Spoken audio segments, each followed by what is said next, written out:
Thank you very much, Mr. Chairman, and I thank all of you for your testimony today. I thank my colleagues for being here and being involved in this discussion.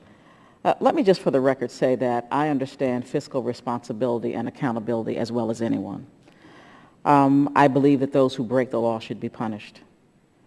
I also believe that it is important that when you make recommendations to USDA or any other agency, you give them the opportunity to make the corrections. And I appreciate the fact that you've done that, and USDA has agreed that they want to do it.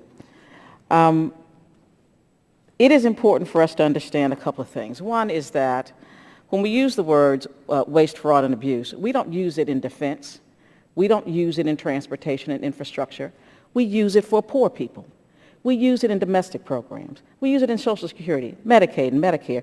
We create a narrative that is stereotypical, that is unfair and inaccurate. We're doing it in this committee, and we're doing it in agriculture, where I also sit, which has some oversight of nutrition.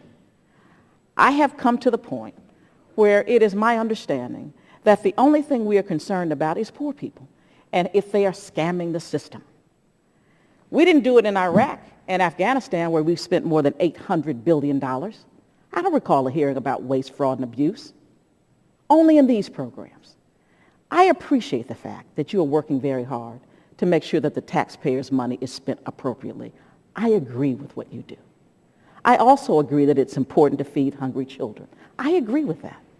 I agree with the fact that we need to have this oversight in this committee. What I don't agree with is how we go about it so uneven and heavy-handed. And so I want to again thank you for being here. I want to thank you for your work, but I also want you to understand that this is just not about hungry children. This is about how we treat and respect people we represent, the taxpayers that send us here. Mr. Chairman, I yield back.